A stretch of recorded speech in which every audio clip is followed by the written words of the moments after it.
G'day guys, welcome to a butterfly pull-up tutorial. Today we have KT with us. KT is fresh to the butterfly pull-up, so can do a strict pull-up, can do kipping pull-ups, but hasn't really done much butterfly pull-up work. So if you're watching a video with someone who already knows how to butterfly pull-up, less easy to target that skill if you already got the acquisition. So we've got someone who's a little bit underdeveloped in this scenario, and hopefully we can give some good cues for people in the same position. Main thing I want to establish for the butterfly pull-up is hollow positions. We don't necessarily transfer the butterfly pull-up to much else, but the hollow positions transfer to everything that we do on the gymnastics bar and in the rings. So what we want to do is get a nice hollow shape on the floor in both the front and back movement, and then do the same thing on the pull-up bar. So we'll jump down KT into a hollow rock.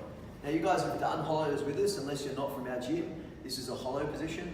Okay, so it's just nice pointed toes, as you can see, okay, and mainly focusing on the tight through the midline and shoulders over the head. The lower back's trying to press in, okay? Just think of like a banana. If you were to drop it, it should be stable, all right? Nice and stable and tight, okay? You can move her around.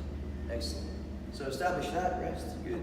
Roll over onto your belly. We do the same thing. Now this is really nice to establish range as well. I can sort of see where her range is.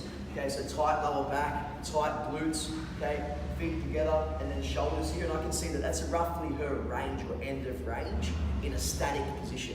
Thanks, KT. That will change on the pull-up bar because of the force coming through the shoulders.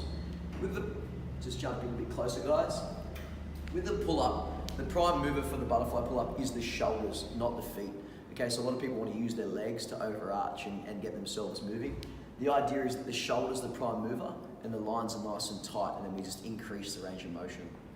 The method we're going to teach today is a method that I like to teach in the gym, and it's just a progressive butterfly pull-up method. So we start nice and low with controlled circles, and then we increase that. Today we'll just do the bottom portion, and then I'll jump up and just show you how it transfers as you get further and further and further through the pull-up. So the first thing we want to do is establish those exact same positions that we just hit on the floor on the pull-up bar. So jump up, okay, feet together tight, and then pulling back into that hollow position. Okay, try not to swing too much. You can see she's in that nice hollow arched, feet are tight, abs are on, and the shoulders are active, so these are the prime movers like I said before. Rest.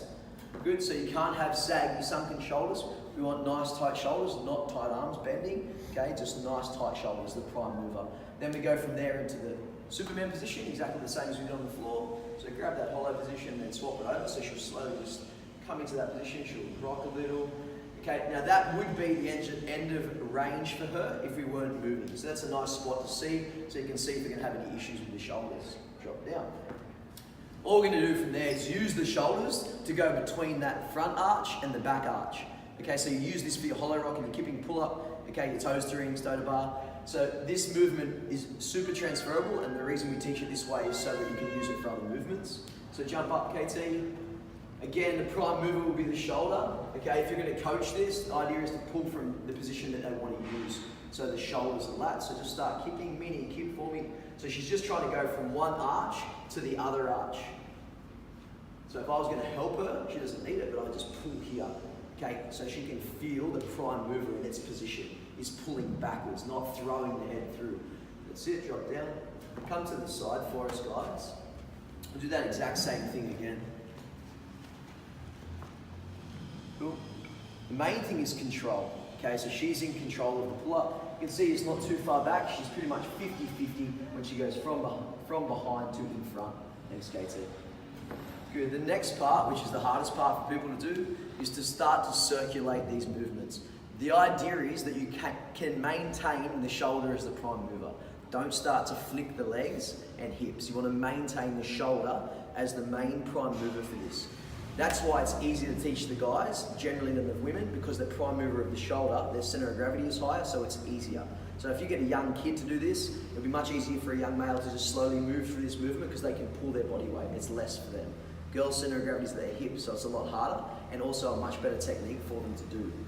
So KT is going to jump up. The idea will be that the toes raise, the hips then raise, and then the elbows pull to the outside and rotate through. So it's a sequence, toes, hips, elbows, okay, and still trying to find those nice positions.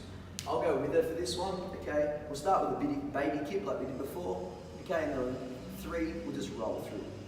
Starting with these small small circles. That is perfect. Very good. Nice, KT. So the idea is that if you can control that movement, we increase the range of movement. So increase the toe, and then the hip, and then the elbow. So all three of those things would increase as you get more efficient of those movements. And try not to go, oh, I've got this movement, I will then progress to the third step, which is the chin over bar pull-up. So you really want to do a nice progression of, okay, I'm bending my elbow and I'm getting a nice roll through, and then I increase that range of motion. I'll jump in and do a couple here. So the idea is that as I elevate my feet, okay, I still have to be further behind the bar now because I want 50-50. 50% in front and 50% behind. When KT was doing it, it was a beautiful little circle so that 50% was in front here and 50% was in behind here.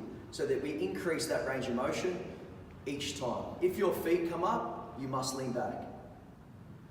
Go through a couple of little reps like KT's. Okay, 50-50 and stay in control. Then you increase the feet, which means I must increase the angle of my back. Small circles. And then to do chin over bar, we increase those angles again. Feet, hip, shoulder. Feet, hip, shoulder. Feet, hip, shoulder. Feet, hip, shoulder. But the main thing is that you master those mini skills at the start. Okay, the prime mover being the shoulder, not the feet. They're the most important parts of the pull-up, and then the mini circles. If you can do this, then you can slowly increase those feet and shoulder angles. Slowly, slowly. There's no rush. Okay, until you can move those angles, and I can say stop, and you're done. Hopefully that helps, guys. Thanks, KT.